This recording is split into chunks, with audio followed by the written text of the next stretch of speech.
We are three friends who are talking and learning from interesting people working in various industries, sharing their stories and journeys so far. These are your hosts, Hiloni Punadar, Atit Kothari, and Tapan Desai. And this is What the Hat. Subscribe to the podcast so you don't miss out on any episodes.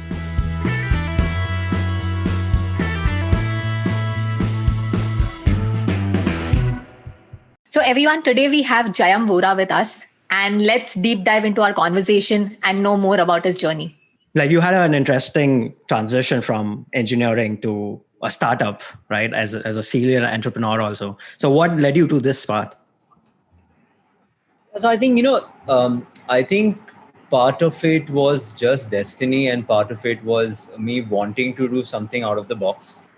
I think if I was to kind of retract my engineering journey, I think towards the end of it, what I realized is that while, I really enjoyed kind of learning the nuts and bolts of being an engineer, my personal interests were a little different. I wanted to do something which was a little different from what I had studied. And I think, so if I was to just go back and kind of recap, in my college placements, I had got a couple of, jobs per se, but I was not very keen on kind of moving ahead with them. And a senior of mine from college actually was doing a startup in the healthcare space. And, he said, why don't you come on board as an intern? So I actually went there.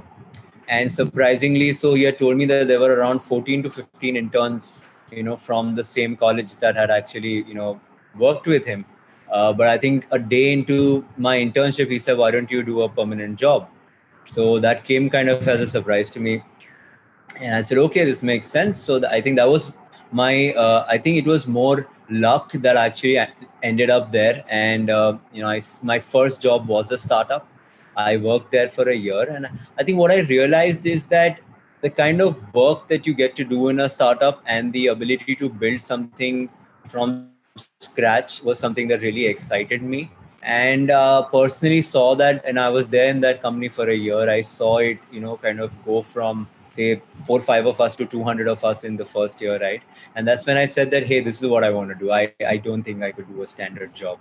So that's what my thought process was. And again, towards Fraternity, which is the current company that I run, again, this was a lot of destiny that kind of played in here.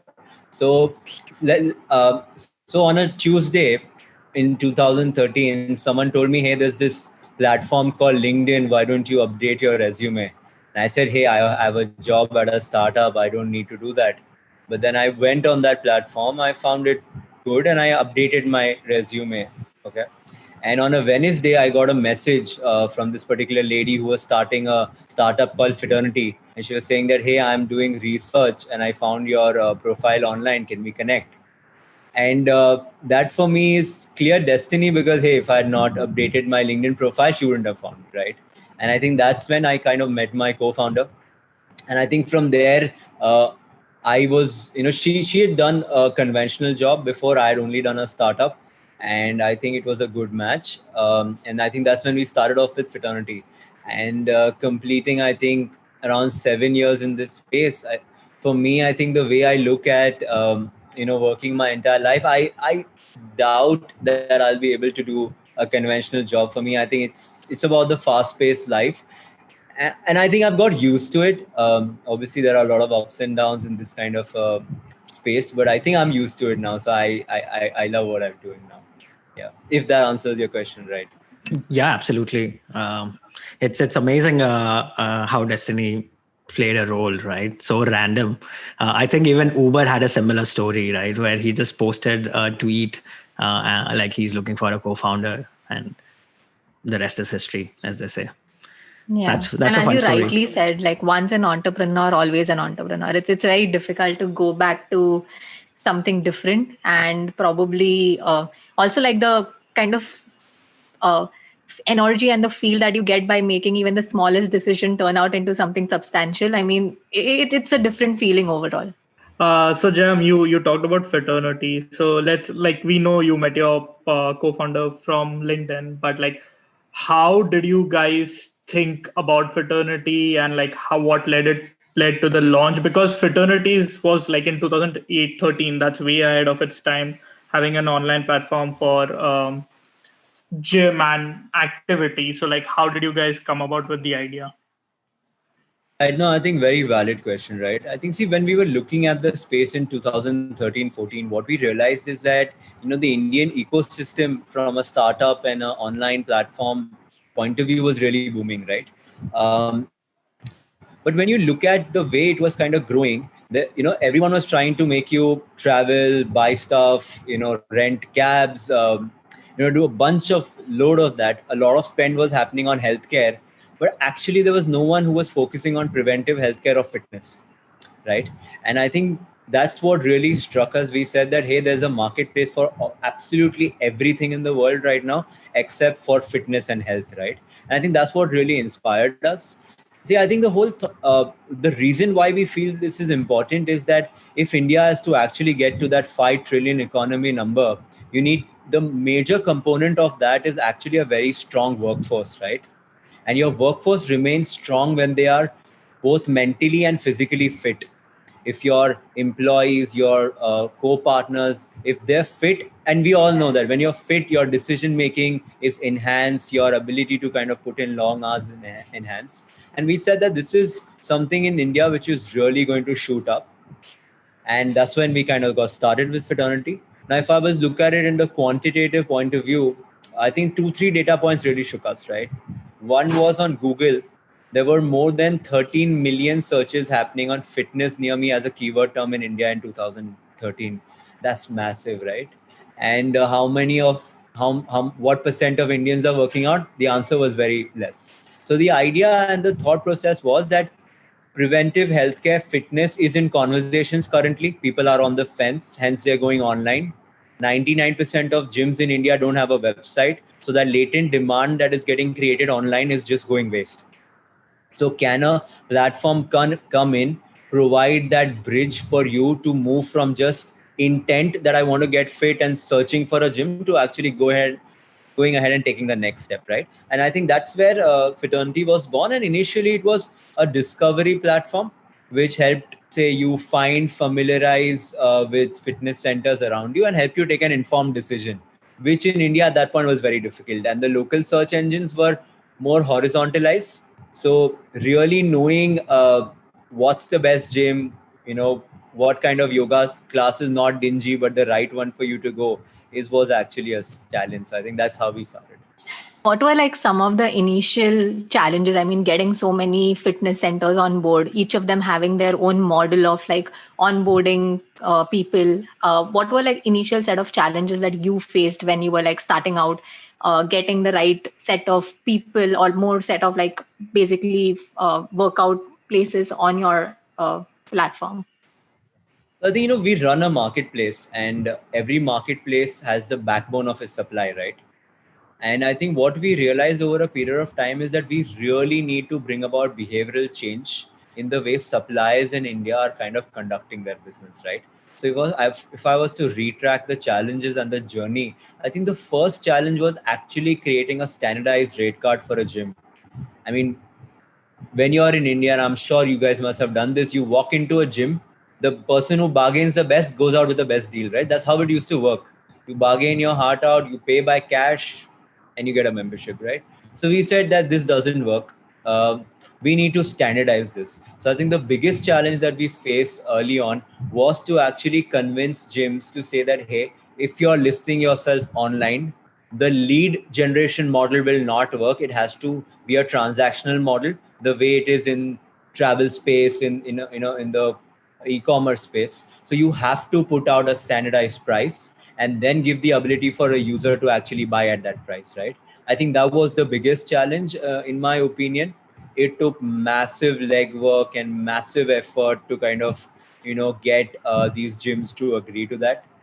I think as we moved ahead, our business model transformed from just selling gym memberships to actually sell a subscription product that we call One Pass, which gives a user access to all the gyms, swimming pools, etc. in their particular city or country. So that's what the business model became. And this was the toughest part because we had to convince gyms whose business model was about selling you gym memberships and forgetting about the customer to now actually allow users to pay per session. So come in for a session, not be locked in for a year. If you like it, come back. If you don't like it, don't come back, right? So I think that was absolutely maybe the biggest hurdle. But I think now we've been able to kind of pass through that, right? And I think that, and for us, it was more of saying that only when you're going to give the consumer in India a model which they relate to, a model that works for them, is when you're going to expect consumption. Otherwise, we're going to be in the business of taking one customer from one gym to the other. The overall pool is not going to increase. It's going to grow 2% year on year. And is that going to help your business? No, right? So we said that we need to, on the consumer side, create a model that works. And I think through insights of over 10 million users on our platform, we put our hand down and said, yeah, this is the model. And on the supply side, we said, hey, you need to change, otherwise this is not going to work. So I think that shift was super awesome. I think our biggest challenge. So like, It is- what kind of retention are you saying? Like, like if the user is only paying per session, right? And the reason for locking in the user was that now you're here, you can't go anywhere, right? At least for a year. So now that you were giving that option where you can pay per session, are you seeing users come back for the next session and become a loyal member? What is that conversion rate like? Right. So I think, when you look at the membership model for a gym, what you see is year one economics, and they seem awesome that, you got so many users, they never came to the gym, so you could get more users. But when you look at the year two economics, the best gyms in India only manage to retain less than 15% of their annual members. And then that makes it actually a treadmill business. Every year, users are dropping off and you're back to square one, right? And that's what used to happen with us on the membership business. We used to acquire a lot of users by gym memberships. And then year two, pretty much either they're shifting gyms or they're not interested, right?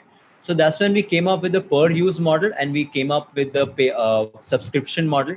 If I was to look at the cohorts on the subscription model side, an average Indian user works out 6 to 8 times a month. But an average Indian user on the OnePass, which is the subscription product, actually works out 11 times a month. So we've already brought up consumption by making it easy, by giving him or her the access to go to gyms near their house, near your office, when you're traveling. If you're bored, go for a swim, go for a squash session. So I think that one aspect worked. Retention for us on the subscription product is already 65%, which is, in our opinion, is great, which is almost 4 times of what it was on the membership model. And on the per use model, the retention at a monthly level is around 40%. So there are users who would just use a great spa or a great gym at a particular 5-star hotel once in a month because it's more of leisure use. And then there are users who are working out 4 to 5 times a month, and it just makes sense for them to pay per session, then, lock themselves in. So yeah, that's, I think, how it's working. Yeah, Wow, that's I think pretty interesting. Yeah, it's one of those counterintuitive model, like where instead of locking in and creating a bad experience, you give them some freedom. You never know; they might become like a much loyal customer instead of, not going after, not enrolling for the second year. They might become like a multi-year user because you're setting up a very flexible model for the user. Yeah. Right. And I think from there, like in the 7-year journey of Fiternity, there have been a lot of like probably competition and even like standalone gyms coming into an aggregator model, and probably new kind of fitness places like Cult and all of these coming into picture. Like how has that impacted like the overall journey for Fiternity?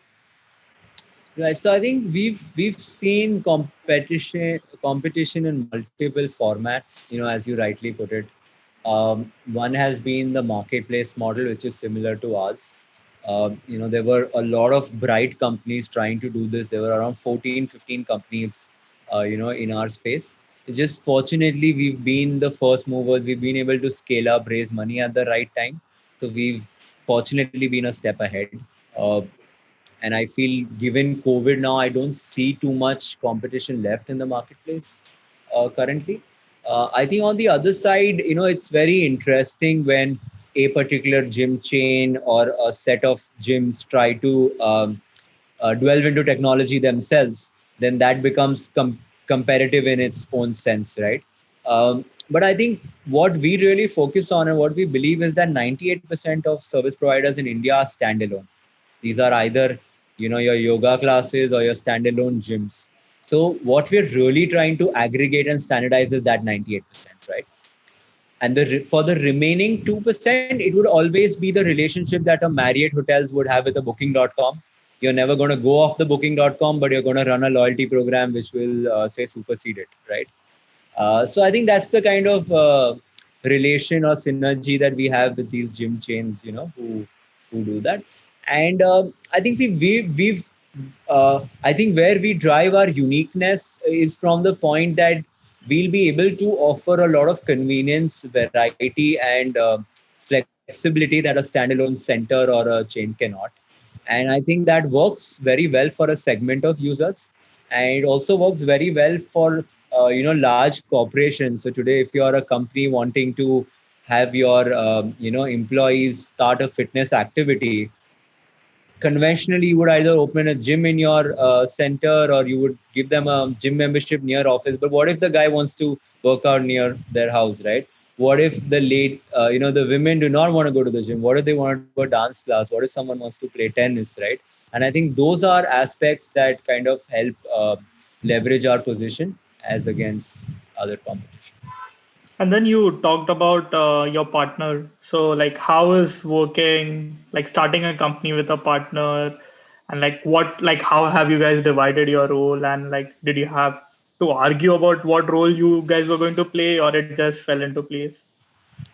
Right. I think, we've been very lucky here, and I really believe that for you to have co-founders, your personality should complement each other. And I think that's worked very well in our case. We've naturally been able to divide work. Not that we sat down and said, you do this, I do that. I think slowly and gradually started realizing, hey, you can do this better, and I can kind of do this better. So I think that's how we split our work. And I am very, very. I have I'm very happy that I have a co-founder like her. She's been very supportive and humble in our approach. I am not as humble. So I think we make a good pair that way. And I think it's just worked very well. And I think 7 years is proof case to the point that, we make a good team. And I've seen a lot of my startup friends, where two friends kind of open a startup. 5 years later, the startup is either sold or shut, but they're no longer friends, right? So I think that this is one of the most important parts of running a startup. And fortunately, I think we've got it right.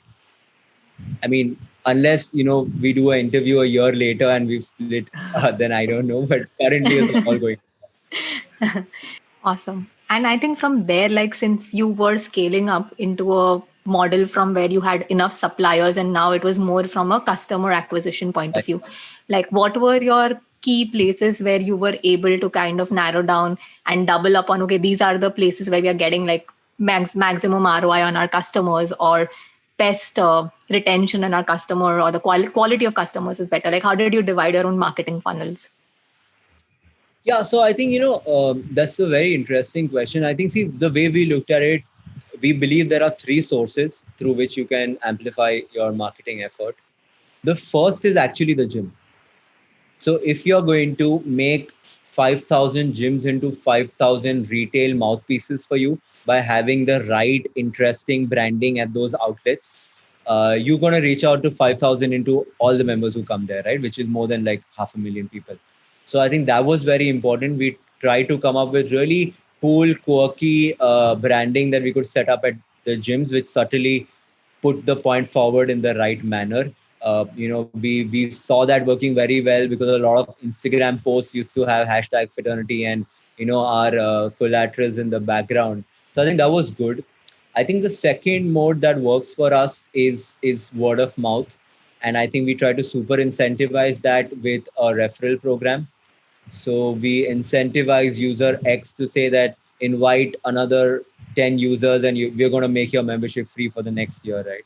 So I think those kind of super incentivized programs with the right economics work. And I think that, so in the subscription product, 40% of users come from referral, which is superb, right?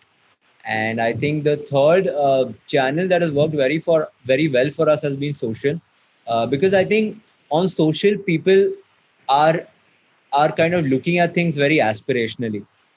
When people are searching on Google, they know what they want and they're going to eventually find you. So you need to focus more on SEO and organic content than actually spending money. But on social, I think people are very aspirational. And if you put out something in a way that a user would want to be that or would want to do that, I think that has worked very well for us. So Instagram, another channel that works super pretty well. I think we've, like all large growth startups, we've done the radio ads and the billboards and all of that.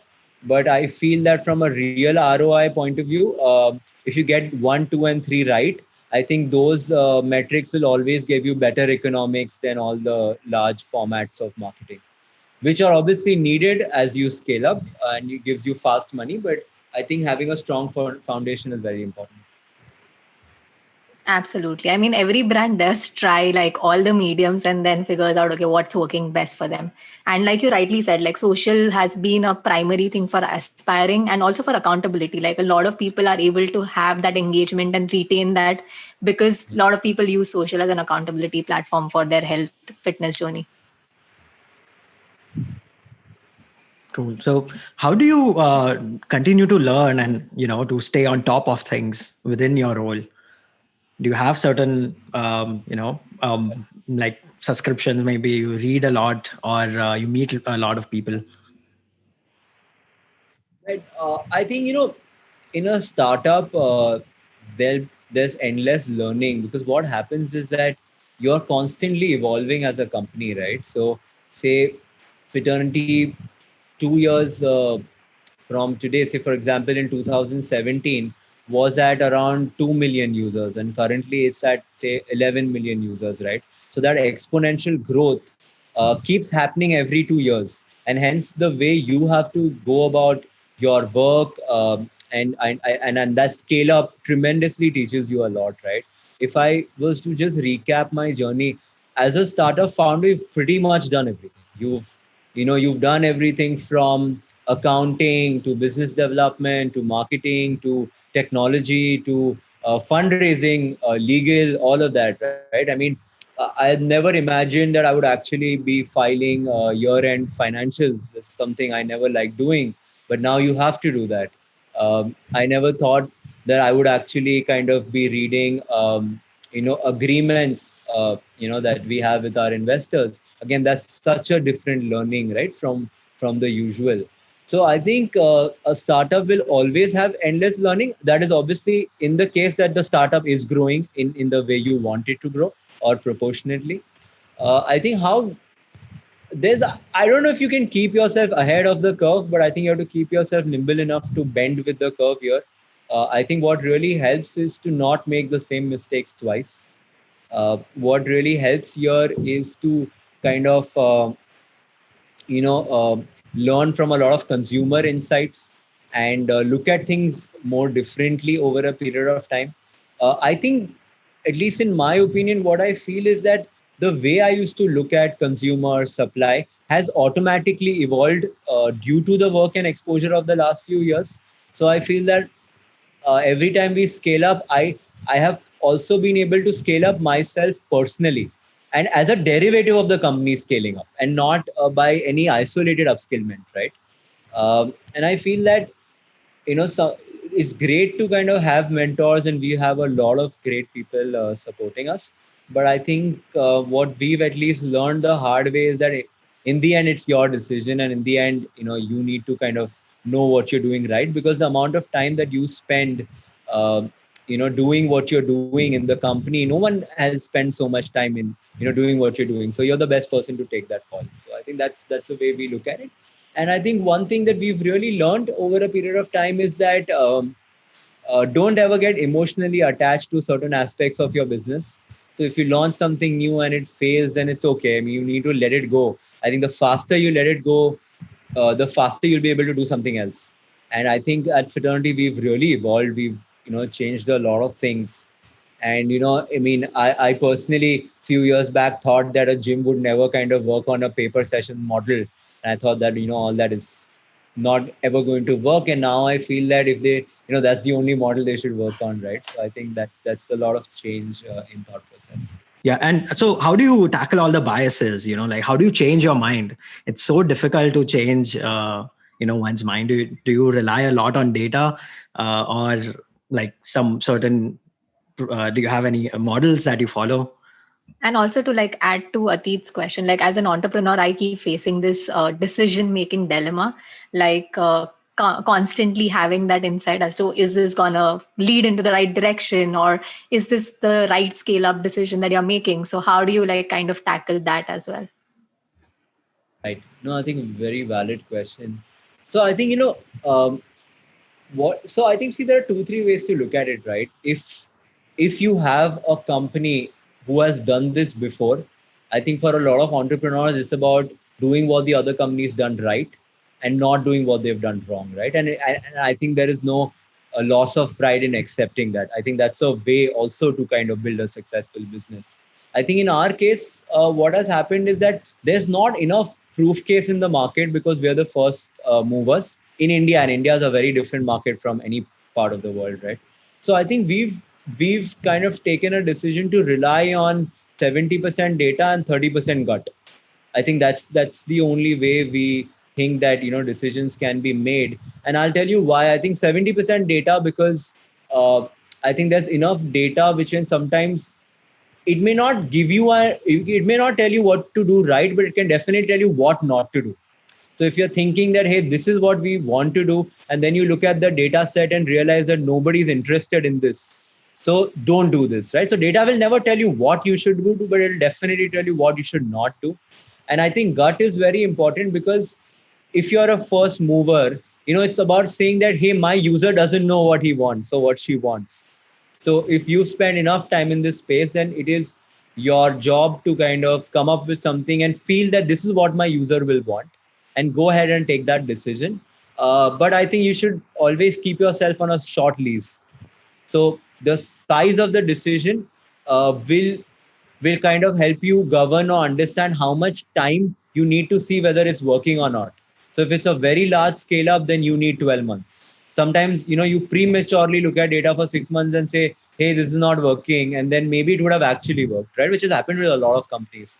So I think what we try to do is that we say that the size of the decision will proportionately define how much time you give it to work. And then if it doesn't work, you shut it down, right? I think that's the way we look at it. But I think no product or no business model can take more than 12 months to make sense. If this is not working in 12 months, it's either too ahead of your office time or it's just not going to make. It's my opinion. And do you like ever face imposter syndrome, like going into a decision thinking that, no, I don't know what I'm doing, I don't know this stuff, but like you have to do it because you are leading the business. So like, how do you tackle that? That's an interesting question. I think fortunately that's not happened. Yeah. I think we've been able to launch products that we really believe in, and I think we've taken our time. So let me put it this way: the subscription or the pay-per-use model, we launched it after 5 years of deliberation. We launched it in 2018. So I think a lot of decisions that we've taken are a little, I wouldn't say slow, but really contemplated. And I think that over contemplation then also gives you the I think the comfort to say that, hey, I think you're walking into something that you're sure of. Hmm. And with being like a company that investors invested into, like to understand your journey from like getting your first investment to regularly updating your investors about your profits and where the company is going, and also to understand the life cycle of the company as to when it started making profits. Like if you would want to talk more on that. Yeah. I think I think there are certain businesses in the world which can grow profitable from day one. And there are certain businesses in the world can only grow profitable with scale, right? So, I mean, you can't expect Amazon or Uber to be profitable for day one because it's a scale business. And as soon as you've realized that your business can only grow with scale, then the only way to get that scale is to get investors. right? It's the unfortunate truth of the world that if you are in a business which will only show good unit economics when you are like million users plus, if you're not a very large family business, then you need capital to get to that million users or create that infrastructure, right? I think we were very clear from day one that fraternity will only kind of be profitable if it scales to a point, right? If it has 10,000 gyms, it has a few million users. Otherwise, this business model does not. And I think through that we've been clear that we had to raise investment from a bunch of investors over a period of time, all the way from angel investors to seed investors to Series A, Series B investors. But I think as a startup founder, I would also want to say that while raising investments and growing your company is the most exciting part, it is also the most challenging part from a mental health point of view, because I think you really need to have the stomach to be able to take the rejection and move ahead, right? We've been invested by a bunch of people, but at the same time, we've been rejected by a ton of people, right?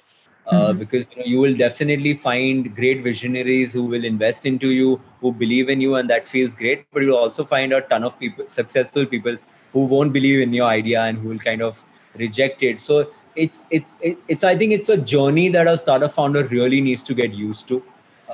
We've had a lot of emails come in Monday morning saying, hey, we can't invest, and that ideally should spoil your entire week.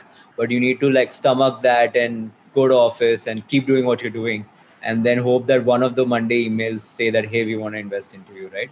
So I think that's kind of been the way this has worked.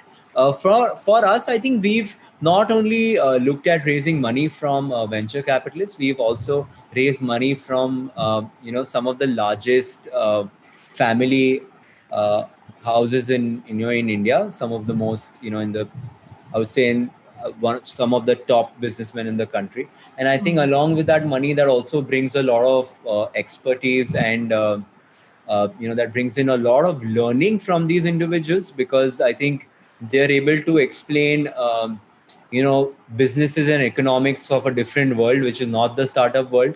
And hence I think a, a formula of understanding the way those businesses work, and then try to apply some of those aspects to your business, have really been game changing for us.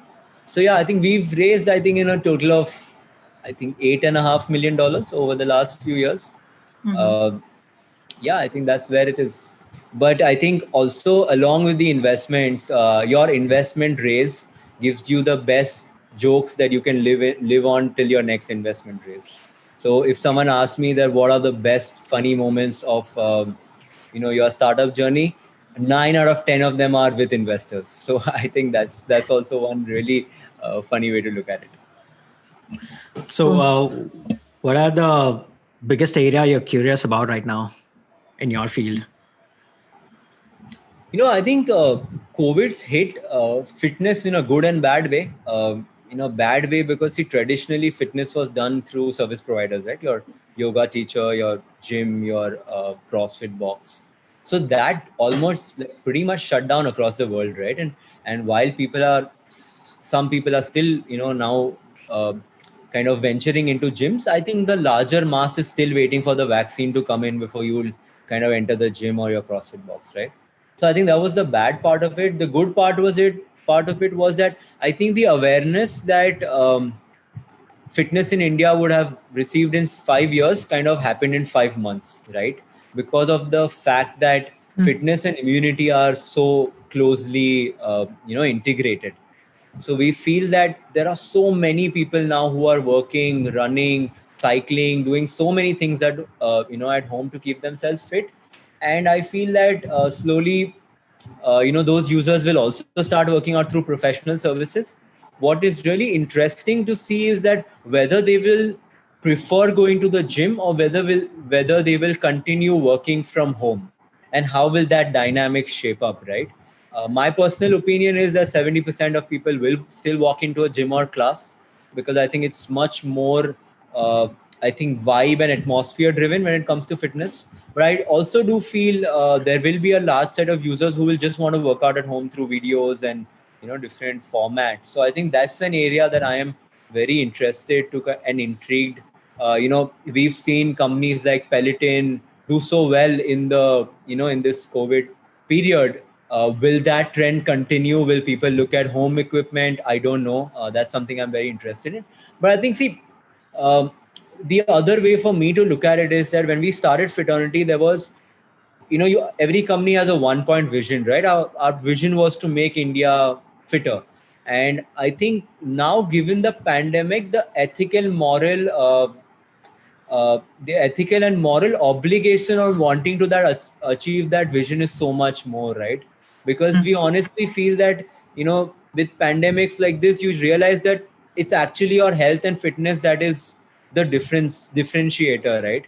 And unfortunately, what's happened is that the world's been split into young and healthy, and aged and unhealthy. And while yet there is no medicine to make you kind of go from old to young, there is something that can make you healthy from unhealthy, right? And I think that's the industry that we work in. So I feel morally obliged that now I think as a company we should try harder to and be able to understand what formats will work post COVID, and try our best to help people get fit, because I think that's the need of the hour, and at least that's going to remain for the next few years, right? So I think that's how we look at it. That's absolutely correctly put out. Like, I mean, right now everybody is realizing the requirement to be healthy, and kind of even seeing it in, I mean, even the people who are getting infected by COVID, they're kind of seeing that difference, as a healthy person or an unhealthy person would face different consequences out of it. But yeah, I mean, coming back to the whole fitness thing, at least I remember you from like being part of the fashion show in college and being into like the fitness space even back then in college. So did that likelihood for fitness kind of merge into you taking fraternity up? And like, how has that in terms of your personal fitness scaled with fraternity? No, I think thanks for reminding me of a lot of fun. I think so. When I was in my first job, we were an e-commerce company in the healthcare space, and we were a bunch of other things also. We were a pharma distribution company, but one of those plays was e-commerce, and I was very strongly involved in that. And while I was doing that, protein shakes, fitness equipment was a major category. And when I actually ventured into that category, what I realized is that and this was again my e-commerce learning, that the world is moving to a pill plus service model in pharma, similarly moving to a equipment plus services model in fitness. So, a lot of people, if they're taking protein shakes, if they're working out, need the right guidance to scale up. So if I was to look at my own example, in my college days, I used to work out myself in the gym, and I feel I used to really kind of go wrong. I saw no development for a year or two. I used to look the same after putting in hours at the gym, and I realized that you need the right kind of education. So fitness is very education based. You need to know what you're doing to kind of do it right? Otherwise, there's a lot of wasted hours and a lot of wasted meals and proteins that go into almost doing nothing. And that's when I said that, okay, how do I find this information online? And I came across this website called bodybuilding.com, which is one of the largest in the world. And then I realized there is absolutely no India-based content. So if a bodybuilding.com tells me to buy avocado and acai berry, where in Bombay am I going to get avocado and acai?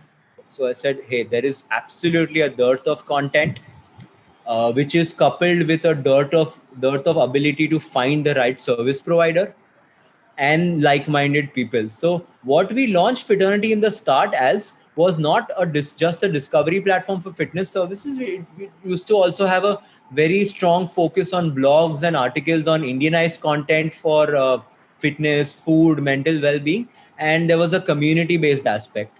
So I think that was what our personal ambition was. A year into the business, we realized nothing else worked, only the discovery platform worked, the ability to find gyms. So we chucked everything that we thought was important, and we went behind the discovery platform, which scaled into a marketplace and a subscription company. Very interestingly, the day we launched our website, our core business was on our fifth fold of the website. So the first four folds were about community, content, XYZ, and I think 18 months into the business, none of that even existed. So yeah, but yeah, I've been passionate towards fitness, and I've always felt that I personally could do better if I would have had the right guidance. So I felt there was a need, and I think even if I was to retract what my co-founder said when she pitched the idea to me, she said that, hey, I've just got married, moved to a different home from Malad, which is a suburb, to Juhu, which is a completely different suburb. And I wanted to find a gym. There was absolutely no gym websites. It was only Google Maps, which was half updated.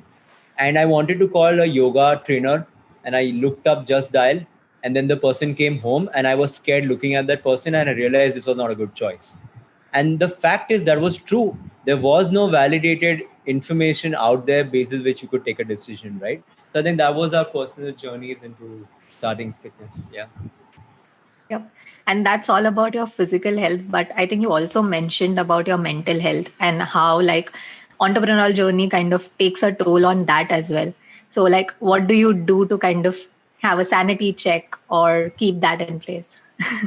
I think the entrepreneurial journey over a period of time really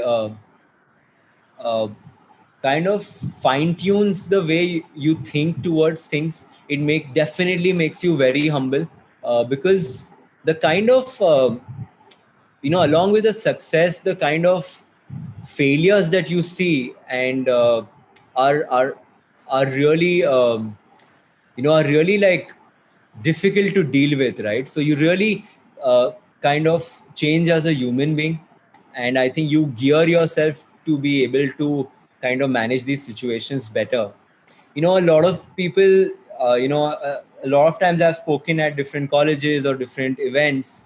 A lot of co-speakers always say that, hey, always do a startup. It's the best way to learn. Don't have a plan B, just run into it. I personally don't agree. I feel that if you want to do something, do it very pragmatically. If you're not born with a silver spoon, then you have a lot of accountability and a lot of responsibility in your life. So when you're starting a startup, be very sure of what you want to do. If it does not work for a couple of years, don't be emotionally attached. Be okay to face that failure that your startup shut down. Move ahead in your life. Don't kind of get stuck to it. And I think personally, at least my opinion would be that if you are going to start a startup, you should have the stomach to take failures and rejection and a lot of you need to be cognizant to say that, hey, all your friends will look up to you and say, wow, you have a startup, you've raised millions of dollars. But if it kind of shuts down, you should be able to face it with the same amount of pride because you've not done anything wrong. And I think that is very important. And I've unfortunately seen a lot of individuals that startups have shut down have really not been able to grasp that reality, right? So I think a lot of responsibility comes with a startup, and you should be very sure of what you're doing and be okay to face the failures and the successes with the same pride that you would have as an individual. I think that's very important. That was a great summary of lessons learned running a business. Definitely, like that is going like at the beginning of the show. Yeah. So if you like, most of our listeners are like college students. So if you had to go and give one piece of advice to Jayam and DJ Sangvi, like what would you go and tell them? I think the first thing I would say is that don't wear baggy pants. Later on in your life, you realize that was not the right decision. I think other than that, what I would say is that I think a lot of people in our generation are very ambitious, and I would really recommend them to kind of do something ambitious very early on into their career, because I think as you grow old, your responsibilities also kind of increase. So if you are going to take a gamble, do take a gamble very early on. My suggestion would be that if you really want to be an entrepreneur, spend 6 months to 2 years either working or interning at a startup, because really walking into an entrepreneurial journey virgin may not be the right idea. because you need to work in a startup to understand how it works, how those dynamics work, and if it is meant for you, right? Maybe you're not meant to be a startup founder. Maybe you're meant to be the CEO of JP Morgan in India. You need to figure it out. You can't just walk into something and say, hey, I'm investing a part of my savings or part of my family's savings into something where you're not very sure. So even if you have an idea and that's great, maybe launch it after 3 months, 6 months, after working in environment which would be similar to when you would open a startup. And I think a lot about a startup's journey, I have realized, is that sometimes it's not just the idea, but the way you execute that is very important. And hence, if you feel that, hey, this is my idea, but my friend could execute this better, I will make him a co-founder and do it, and not say that, hey, it's my idea, so I know how to execute this better, right? Yeah. So I would also say spend more time with people in the computer and IT department. Because you will need a technical co-founder at some point in life, which we still don't have at Fraternity. And we always, with a straight face, listen to our CTO and VP Newton said, engineering and if I have seen the future, it is by agree to standing on their shoulders of the timelines. giants. Not We bring to you because these giants in the life of our we guests. actually Our trust those next timelines, segment because we is have no top option, 3. because we don't A know how much time curated we'll take list ourselves, of because top we're 3 not engineers. recommendations from We our don't have a guests. technical co-founder. So I think if you're opening a tech startup, please either be a techie or have a techie friend who would do it with you.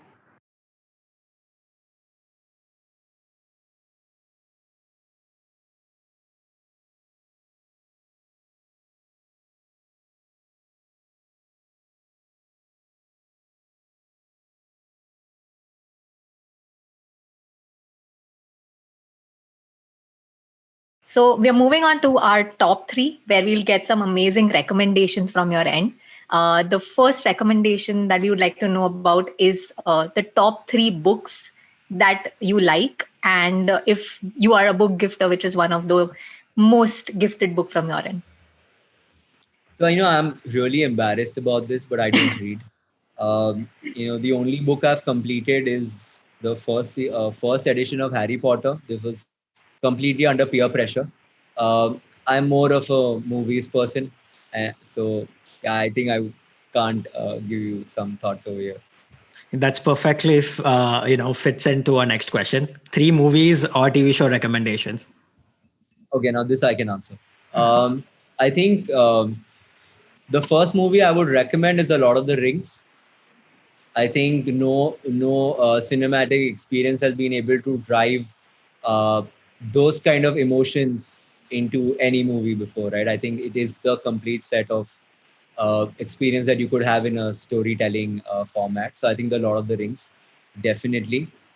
Uh, I think one, and this is a very unique answer, a very different movie. There's this movie called The Mexican, which has Brad Pitt and Julia Roberts. It's a very different movie, and I don't think a lot of people have seen it, but it really kind of shows you how destiny plays a very important role in your life, and how a lot of instances you think they've not worked for you, but they've actually worked for you. So it's a really interesting movie. I really recommend that one. um, I think to one movie, one TV show which really kind of spikes up your entrepreneurial thought processes, or the way you conduct yourself in offices, definitely Suits, because it kind of we've all tried to behave like Harvey Specter and try to kind of walk into meetings with that confidence. So I think that's a really interesting one for me. Yeah. Awesome. So that brings us to the end of our show. And it has been an absolute delight to speak to you, to understand your journey, starting from your transition from engineering to learning from a startup and having your own startup, the kind of challenges that you have faced, the kind of VCs that you have tackled, some great insights in that front as well. And also, like, really great insights for people who want to start their own startup or people who are still in engineering and how should they go ahead. So overall, to sum it up, great knowledge that we have gained out of this conversation, and it was such a pleasure to know you. Thank you so much for being part of the show.